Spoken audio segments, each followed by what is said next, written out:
श्रीगुरुभ्यो नमः। ओं गं गणपतये नमः। ऐं सरस्वत्यै नमः। ओं श्रीमात्रे नमः। ओं नमो व्रातपतये नमो गणपतये नमः। प्रमथपतये नमस्ते अस्तु लम्बोदराय एकदन्ताय विघ्नविनाशिने शिवसुताय श्रीवरदमूर्तये नमो नमः। श्रीमहागणाधिपतये नमः। जपाकुसुमसङ्काशं काश्यपेयं महाद्युतिम् तमोरिं सर्वपापज्ञं प्रणतोऽस्मि दिवाकरम्। ॐ श्री सूर्यनारायणाय नमः। ॐ वज्रनखाय विद्महे तीक्ष्णदग्विष्ट्राय धीमहि तन्नो नारसिंह प्रचोदयात्। శ్రీ లక్ష్మీ నారసింహస్వామినే నమో నమః. ఈ ఛానల్ను వీక్షిస్తున్నటువంటి ప్రేక్షకులందరికీ కూడా మకర సంక్రాంతి శుభాకాంక్షలు, అలాగే భోగి మరియు కనుమ కూడా శుభాకాంక్షలు తెలియజేస్తూ, ఈ యొక్క జనవరి 2026 సంవత్సరంలో మనకి ఈ మకర సంక్రమణం అనేటటువంటిది, అనగా మనకున్న ద్వాదశ రాశుల్లో సూర్య భగవానుడు మేషాదిగా మీనరాశి పర్యంతం 12 రాశుల్లో కూడా రోజుకి 1 డిగ్రీ చొప్పున ఒక్కొక్క రాశిలో 30 డిగ్రీలు పరిభ్రమిస్తూ, దాదాపుగా మేషరాశిలో ఉన్నప్పుడు ఆయన ప్రవేశం జరగంగానే మేష సంక్రమణం అని, వృషభంలో ప్రవేశించిన తర్వాత వృషభ సంక్రమణం అని, అట్లా అన్ని రాశులు కూడా ఆయన సంచరిస్తూ, ఇప్పుడు మనకి కాలమానంలో ఉత్తరాయణము దక్షిణాయనము అనేటటువంటి 2 ఆయనాలు ఉన్నాయి. అంటే మనకి సంవత్సరం ఎట్లయితే విశ్వావసునామ సంవత్సరాలు అట్లా సంవత్సరాలు 60 ఉంటాయో, దాని తర్వాత ఆయనాలు 2 ఉంటాయి. దాంట్లో సూర్యభగవానుడు కర్కాటక రాశి నుంచి మకర రాశి వరకు సంచరించేటటువంటి ఆ కాలాన్ని దక్షిణాయన పుణ్యకాలం అంటారు. ఈ దక్షిణాయన పుణ్యకాలంలో మానవులకి కోరిక మరియు వాంఛలు నెరవేరటానికి, ఒక క్రమబద్ధీకరణమైనటువంటి జీవితాన్ని అనుభవించటానికి, దైవత్వం మీద, మన యొక్క ఆచారాల మీద, సాంప్రదాయాల మీద సరైనటువంటి అవగాహన, వాటి యందు నిర్ణీతమైనటువంటి ఒక దృష్టిని కేంద్రీకరింపజేస్తూ ఎన్నో ఉపవాసాలని, దైవారాధనలు, ఎన్నో పూజలు, మనకి ఆశ్వీజ మాసం, అమ్మవారు, కార్తీక మాసం, ఈశ్వరారాధన, అలాగే మార్గశిర మాసం, పౌష్య మాసం, ఇట్లా ఈ మాసాలన్నీ కూడా దాటుకుంటూ చాతుర్మాస్య వ్రతాలన్నీ అయిపోయిన తర్వాత సూర్య భగవానుడు ఈ యొక్క జనవరి 14వ తేదీన మకర రాశిలోకి తన యొక్క సొంత నక్షత్రమైనటువంటి ఉత్తరాషాఢ నక్షత్రము 2వ పాదంలో తన యొక్క సంచారాన్ని మకర రాశిలో ప్రవేశం చేస్తూ ఉంటాడు. ఆ మకర రాశిలోంచి మరలా కర్కాటక రాశి వరకు వెళ్ళేంత వరకు, అంటే మిథున రాశి అంతం వరకు కూడా ఆయన పరిభ్రమించే ఈ 6 నెలల కాలాన్ని ఉత్తరాయణ పుణ్యకాలం అంటారు. ఈ ఉత్తరాయణ పుణ్యకాలంలో దేవతలందరూ కూడా చాలా ప్రీతిగా సూర్యారాధన, దేవతారాధనలో వారు దేవతలు ఆరాధన చేసుకునేటటువంటి సమయం.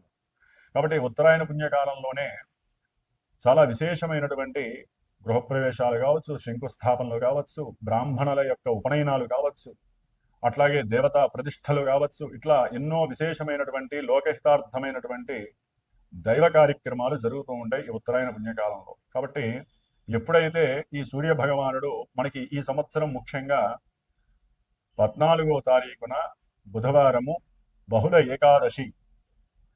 ఏకాదశి రోజున గండయోగములో బాలవకరణంలో ఈ పౌష్యమాసంలో విశ్వావసు నామ సంవత్సరంలో మధ్యాహ్నం పూట 2 గంటల నుంచి 3 గంటల మధ్యలో స్వామివారు సూర్య భగవానుడు ధనస్సు రాశి నుంచి నిష్క్రమించి మరి మకర రాశిలోకి సంచారాన్ని ప్రారంభం చేస్తాడు. ఆయన అంటే వచ్చేస్తాడు ఆ సమయానికి. సరే, కొన్ని పంచాంగాలలో మనకి రాత్రి కాలం 8 చెప్పి ఇచ్చారు. సరే, ఎవరి లెక్కలు వాళ్ళకు ఉంటాయి. దృగ్గణితాలని, పూర్వగణితాలని, రకరకాల గణితాలు ఉంటాయి. ఏదేమైనప్పటికీ ఎక్కువగా మనకి ఈ మధ్యాహ్నం పూట 14వ తారీఖు ఈ యొక్క సమయాన్ని మకర సంక్రాంతి అని మనం చెప్పుకోవాలి. అయితే అపరాహ్న సమయం దాటిపోయింది కాబట్టి ముఖ్యంగా ఈ సంక్రమణం విశేషం ఏంటంటే, ఈ ఉత్తరాయణ పుణ్యకాలం ప్రారంభంలో ఎవరైతే చనిపోయినటువంటి వారికి, అనగా తల్లిదండ్రులు కావచ్చు, తాత ముత్తాతలు కావచ్చు, వారి యొక్క తాత ముత్తాతలు కావచ్చు, వాళ్ళందరి యొక్క గోత్రము పేర్లు చెప్పి ఎవరైతే మరి తర్పణాలు వదిలి బ్రాహ్మణుడికి విశేషంగా అన్నదానం కానీ, బ్రాహ్మణులకి విశేషంగా స్వయంపాక దానాలు కానీ, తమకు తోచిన విధంగా గోదానాలు కానీ ఇస్తారో ఆ యొక్క విశేష పుణ్య ఫలితము వారికి మోక్షప్రాప్తి, స్వర్గప్రాప్తితో పాటుగా ఈ కార్యక్రమాలు నిర్వర్తించడం ద్వారా ఇక్కడ భూలోకంలో వీరి యొక్క సంతతి, వీరి యొక్క వంశము వృద్ధి చెందుతుంది, గోత్రము నిత్యము కూడా వృద్ధి చెందుతుందని చెప్పి మన యొక్క పూర్వీకులు చెప్పి ఉన్నారు. కాబట్టి ఈ యొక్క మకర సంక్రాంతి మరి మిట్ట మధ్యాహ్నం అపరాహ్నం కూడా దాటిపోయి వెళ్ళిపోయింది కాబట్టి మనకి దాదాపుగా 8 గంటల సమయం ఉంటుంది ఈ యొక్క పుణ్యకాలము. కాబట్టి ఈ 14వ తారీఖున సాయంకాలం పూట కాస్త ఈశ్వరారాధన లేకపోతే విష్ణుమూర్తికి సంబంధించిన ఆరాధనలు చేసుకోవడం వలన ఆ యొక్క పుణ్య ఫలితం నార్మల్గా మనకి లభిస్తుంది. అయితే మనకి 15వ తేదీన మకర సంక్రాంతి అంటారు. 14వ తేదీన భోగి జరుగుతుంది, 15వ తేదీన మకర సంక్రాంతి జరుపుకోవాలి. మకర సంక్రాంతి మరి ఉదయం పూట సూర్యోదయం తర్వాత కొన్ని గంటల తర్వాత వీరు ఈ యొక్క పితృ కార్యక్రమాలు చేసుకునేటటువంటి అర్హత కలుగుతుంది మధ్యాహ్నము అపరాహ్న సమయంలో వరకు కూడా. కాబట్టి మధ్యాహ్నం 11 నుంచి 2-3 వరకు కూడా 15వ తారీఖున ఈ పుణ్యకాల ఉత్తరాయణ పుణ్యకాలంలో సూర్య సంక్రమణం సందర్భంగా ఎవరైనా పితృపుణ్యకార్యాలు చేసుకోవచ్చు. అలాగే మనకి కనుమ 16వ తేదీకి అయిపోయింది. 14, 15వ తేదీ భోగి, మకర సంక్రాంతి మరియు కనుమ. కాబట్టి ఈ 3 పండుగలు కూడా విశేషంగా జరుపుకోవాలి.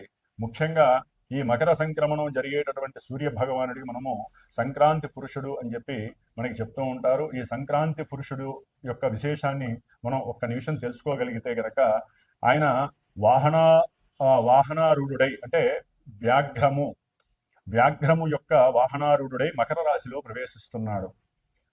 దీని యొక్క ఫలితము అట్లాగే మకర సంక్రమణ పురుషుడు మందాకిని నామధేయుడు ఒకటచే పాలకులకి అంటే రాజకీయ నాయకులకి, రాజులకి క్షేమము, అధికార దర్పము బాగా వృద్ధి చెందుతుంది. ఆయన కుంకుమతే స్నానం చేయటం వలన శుభము కలుగుతుంది. లోకాన యజ్ఞ యాగాది క్రతువులు బాగా పెరుగుతాయి. అలాగే వారు ధరించినటువంటి పీతవర్ణ వస్త్రధారణ మరియు కుంకుమ లేపనం పూసుకోవటము, మాలతీ పుష్పమాల ధారణ, చిరుగజ్జల ధారణ, వెండి పాత్రలో పాయస భక్షణం, కదలీఫల ధారణ, వ్యాఘ్ర వాహనారూఢుడై బింధిపాలమును ఆయుధం ధరించి రక్తవర్ణ ఛత్రధారణతో ఖడ్గధారి అయి క్రోధముఖముతో కౌమార వయస్సుతో భూతగణముతో పరివేష్టితుడై దక్షిణ దిశా ప్రయాణం, కొంతమంది ఉత్తర ప్రయాణ దిశం అని చెప్పారు. కాబట్టి దక్షిణ దేశములకి సుభిక్షము, ఉత్తర గమనం చేయడం ద్వారా వారికి కొంచెం అరిష్టము కలుగుతుంది.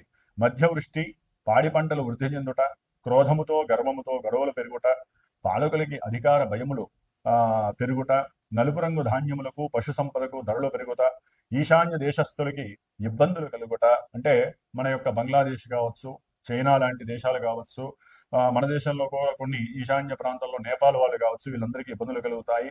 బంగారము, ప్రత్తి, కుసుములు, సుగంధ ద్రవ్యములు, పట్టు వస్త్రాలకి, లోహములకి, విద్యుత్తు మరియు వైద్య ఉపయోగ ఔషధులకి ధరలు పెరుగుట జరుగుతుంది. కాబట్టి ఈ మకర సంక్రాంతి పురుషుడు పట్టినటువంటి ఆయుధము, ఆయన ప్రయాణం చేసేటటువంటి గమన విశేషము, అట్లాగే వారు అధిరోహించినటువంటి వాహనము, వీటి వలన ఏదైనా కొన్ని సుభిక్షాలు కొన్ని దుర్భిక్షాలు జరుగుతాయి. కాబట్టి సంక్రాంతి పురుషుడిగా ఉన్నటువంటి ఆ యొక్క విష్ణుమూర్తి అంశలలో అట్లాగే విష్ణుమూర్తి స్వరూపుడుగా భావించేటటువంటి సాక్షాత్తు మరి జీవులందరికీ కూడా ప్రాణాధారమైనటువంటి ఆ సూర్య భగవానుడిని ఈ నెల రోజులు కూడా చక్కగా అందరము ఆదిత్య హృదయ స్తోత్రంతో చక్కగా ఆయన పఠిస్తూ ప్రతిరోజు కూడా విష్ణు సహస్రనామం చేయటం చాలా విశేషము.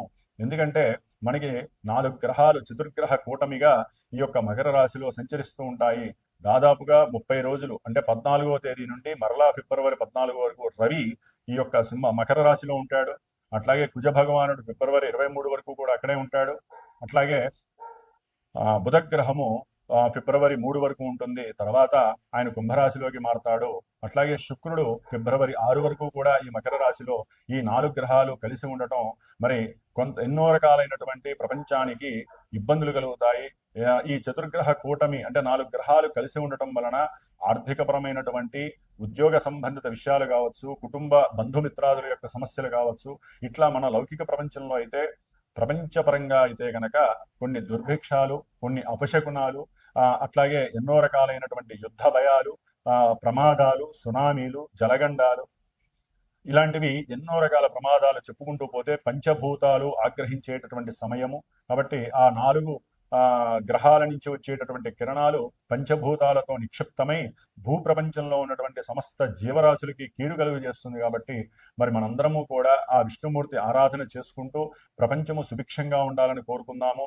మరి మేషాది 12 రాశి పర్యంతం కూడా మిగతా ఏ రాశుల వారికి మరి ఈ నెల రోజులు కూడా సూర్య సంక్రమణం అంటాం మనము, దీన్నే మకర సంక్రమణం. ప్రతి నెల మనం చెప్పుకునేటటువంటి సంక్రమణ విశేషాలలో ముఖ్యంగా రవి, కుజ, బుధ, శుక్రుడు ఈ 4 గ్రహాలు కూడా చాలా అత్యంత పరిగణలోకి తీసుకోవాలి. శని, గురు, శని భగవానుడు ఈ నెల జనవరి 20 నుంచి కూడా సొంత నక్షత్రంలో మరి మీనరాశిలో సంచారం చేస్తూ ఉన్నాడు ఆల్రెడీ ఆయన. అట్లాగే గురు మహానుభావుడు వక్రించి మిథున రాశిలో ఉన్నాడు సొంత నక్షత్రంలో. కేతువు సింహరాశిలో పుబ్బా నక్షత్రంలో ఉన్నాడు. రాహువు చూస్తే కుంభరాశిలో సొంత నక్షత్రమైన శతభిషలో ఉన్నాడు. కాబట్టి ఈ గ్రహాలన్నీ కూడా ఏ విధమైనటువంటి చర్యల్ని మనకి ప్రసాదిస్తాయి, ఏ రాశుల వారికి ఈ చతుర్గ్రహ కూటమి మిగతా గ్రహాల యొక్క పరిపాలన పరంగా వారు ఇచ్చేటటువంటి కారకత్వాల పరంగా మన నిత్య జీవితంలో మనకి కలిగేటటువంటి ఈవెంట్స్, అది విద్య కావచ్చు, ఉద్యోగం కావచ్చు, వ్యాపారం, అన్యోన్య దాంపత్యము, ప్రయాణాలు, అట్లాగే సిరి సంపదలు, వస్తు వాహనాదులు, ప్రమాదాలు, అట్లాగే ఎన్నో రకాలైనటువంటి తగవులు, కొట్లాటలు, ఎడబాటులు, కోర్టు వ్యవహారాదులు, ఇట్లా మనకి నిత్య జీవితంలో ఎంతో మంది ఎన్నో రకాల ఈవెంట్స్ ని అనుభవిస్తూ ఉంటారు. కాబట్టి అవన్నీ కూడా గ్రహస్థితి మాత్రమే తెలియజేస్తోంది. కాబట్టి మనందరము కూడా ఇలా మేము చెప్పటం మీరు వింటము అంటే అంత ఈజీ కాదండి. ఇవన్నీ కూడా గ్రహాలతో మేము మాట్లాడుతూ మీరు వింటున్నట్టుగా భావించాలి. గ్రహాలు మా చేత మీకు చెప్పిస్తూ ఉంటాయని భావించాలి. కాబట్టి ఈ నెల జనవరి 18వ తేదీన ఆదివారం అమావాస్య కావటము, అట్లాగే చంద్రుడు కూడా ఈ 4 గ్రహాలతో మకర రాశిలో ప్రయాణం చేయటం, పూర్వాషాఢ ఉత్తరాషాఢ నక్షత్రంలో ప్రయాణం చేస్తూ చతుర్గ్రహ కూటమి కాస్త ఆదివారం అమావాస్య రోజున పంచగ్రహ కూటమి అవ్వటం అంత మంచిది కాదు. కాబట్టి కొన్ని రాశుల వారికి నేను చెప్పినప్పుడు ఆ రాశుల్లో ఏ రాశుల వారికి ఈ పంచగ్రహ కూటమి వలన సమస్యలు కలుగుతాయి, వారు ఏ విధమైనటువంటి పరిహారం ఆచరించాలి.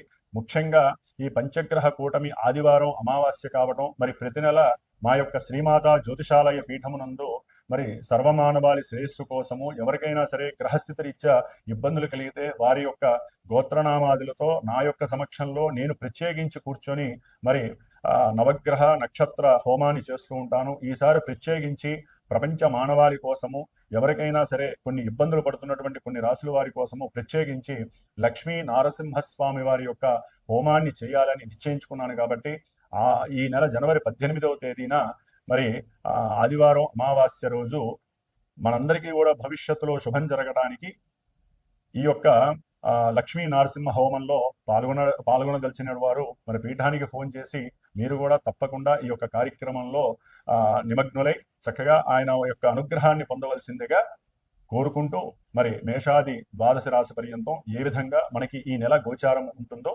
తెలుసుకుందాం. ఓం నమో నారాయణాయ నమః. తులారాశి వారికి ఈ జనవరి 14 నుంచి ఫిబ్రవరి 13వ తేదీ వరకు కూడా మకర రాశి చతుర్థ స్థానమైనటువంటి మకర రాశిలో రవి, కుజ, బుధ, శుక్రుడు ఈ 4 గ్రహాల యొక్క చతుర్గ్రహ కూటమి కొంత వీరికి గృహపరమైనటువంటి విషయాలలో అసౌకర్యాన్ని కలుగచేసి అనుకున్నటువంటి అభీష్టాలు నెరవేరక కొంత సౌకర్యాన్ని కోల్పోయేటటువంటి పరిస్థితి కలుగుతుంది. ముఖ్యంగా కొంతమందికి అయితే గనక ఏదో వారు చేసేటటువంటి అంటే సినిమా యాక్టర్స్ కావచ్చు, అయితే క్రీడారంగంలో ఉన్నటువంటి వ్యక్తులు కావచ్చు, ఆ యొక్క పరిధిలో ఉన్నటువంటి ఎవరైనా సరే, అది పెద్ద పోస్ట్ అయినా చిన్న పోస్ట్ అయినా పనిచేస్తున్నా లైట్ బాయ్ అయినా ఎవరైనా సరే, వారందరికీ కూడా కొంత ఆర్థికపరమైనటువంటి వ్యవహారాలలో కొన్ని వెసులుబాట్లు కలుగుతాయి.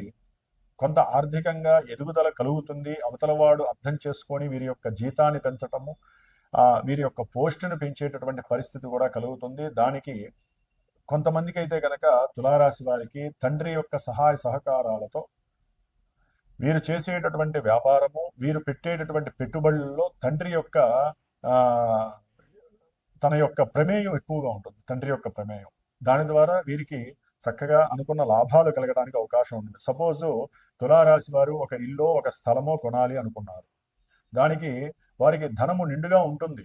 అకస్మాత్తుగా ఉన్నట్టుండి గృహ అవసరాల నిమిత్తము కొంత ఖర్చు అయిపోతుంది, కొంత ఇంకా కావాల్సి వస్తుంది. సమయానికి గవర్నమెంట్ త్రూ కావలసినటువంటి అనుకూలతలు కలవు. అంటే రుణాలు ఇవ్వడానికి కొంత సమయం కావాలి అనేటటువంటి పరిస్థితి ఏర్పడుతుంది.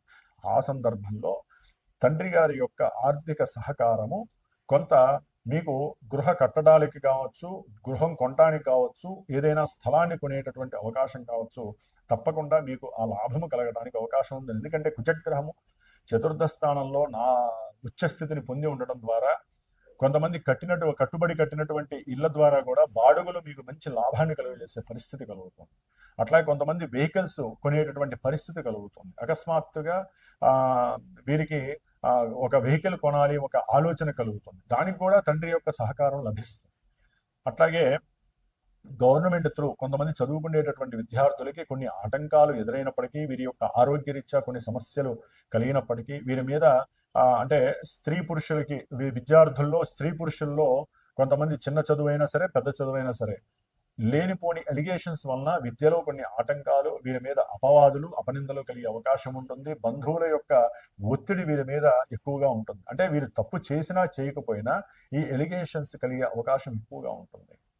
కాబట్టి కొంచెం జాగ్రత్తగా ఉండాలి. చదువుకునేటటువంటి విద్యార్థులు ఒకరి యందు ఒకరు ఆకర్షితులైనా కూడా ఒక పరిధిలో ఉండి వారు గనక దానిని ముందుకు తీసుకువెళ్ళగలిగితే మీ చదువు దగ్గర మాత్రం ఇబ్బంది రాకుండా ఉంటుంది. ఉన్నతమైనటువంటి చదువులు చదవాలి అనేటటువంటి సందర్భంలో వీరికి కొంతమందికి అయితే కనుక ఉన్నటువంటి ఉద్యోగం రావడం, గృహ అవసరాల నిమిత్తము మరి తప్పదు వీరు ఆ యొక్క ఉద్యోగాన్ని పట్టుకోవటము, ఆ విద్యాభ్యాసానికి కొంత దూరం అయ్యేటటువంటి పరిస్థితి, ఇలాంటివి కూడా కలగడానికి అవకాశాలు ఉంటాయి. వస్తుంది, ఛాన్స్ కంపల్సరీ వస్తుంది, కొంచెం ఆలస్యం అయ్యే అవకాశం ఉంటుంది.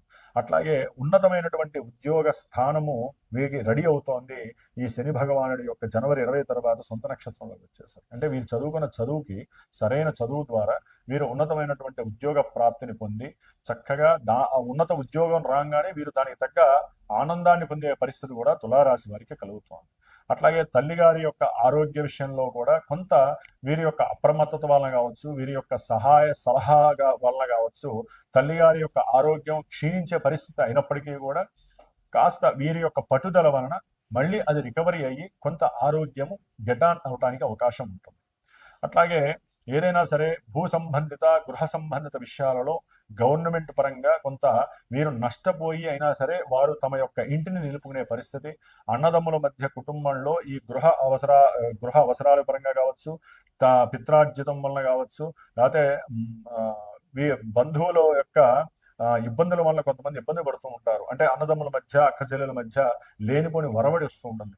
అవన్నీ కొంచెం సమసిపోయి వీరి యొక్క గృహాలు వీరికి వచ్చేటటువంటి అవకాశము, అక్కడ కొంచెం వాగ్వాదాలు, గొడవలు జరిగినప్పటికీ కూడా గృహయోగాలు కలిగేటటువంటి అవకాశము కుజ భగవానుడు ఇస్తున్నాడు. ఏదేమైనప్పటికీ తులారాశి వారికి లాభంలో ఉన్నటువంటి కేతువు, అట్లాగే భాగ్యంలో ఉన్నటువంటి గురు భగవానుడు చక్కటి సమయానుకూలంగా వీరు చేసేటటువంటి చర్చలు, ఉద్యోగరీత్యా కావచ్చు, వ్యాపార రీత్యా కావచ్చు, వీరు చేసేటటువంటి చర్చలు అన్ని అనుకూలంగా, సానుకూలంగా ఉండి వీరికి యోగాన్ని కలుగజేసే పరిస్థితుల్లో ఉన్నాయి. ఏదేమైనప్పటికీ 4వ స్థానంలో రవికుజులు ఉండటం అంత మంచిది కాదు. కాబట్టి మన శాస్త్రానుసారము రవికుజులకి కాస్త మీరు ఆదిత్య హృదయాన్ని, అట్లాగే కుజుడికి సంబంధించి కుజ మంగళాష్టకాన్ని కానివ్వండి, లేకపోతే అంగారక స్తోత్రాన్ని కానివ్వండి నిత్యము పారాయణ చేయండి. ఏదైనా ఉంటే కుజుడు మరి నరసింహస్వామికి ప్రీతిగా ఉంటాడు కాబట్టి లక్ష్మీ నరసింహస్వామి వారి యొక్క హోమంలో మీరు కూడా తప్పకుండా పాత్రలైతే గనక మీ యొక్క విద్యకి కానీ, గృహ అవసరాల నిమిత్తం మీరు ఏదైనా ఇబ్బందులు పడుతున్నా, భూములు స్థలాలకు సంబంధించి మీరు ఏదైనా కొన్ని కోర్టు వ్యవహారాలు ఇబ్బంది పడుతున్నా, లాయర్ల వలన పీడింపబడుతున్నా, ఈ యొక్క హోమం ద్వారా మీరు చక్కటి అనుకూలతలు, మంచి లాభాలు పొందేటటువంటి అవకాశం కలుగుతుంది. ఓం శ్రీ లక్ష్మీ నరసింహస్వామినే నమః.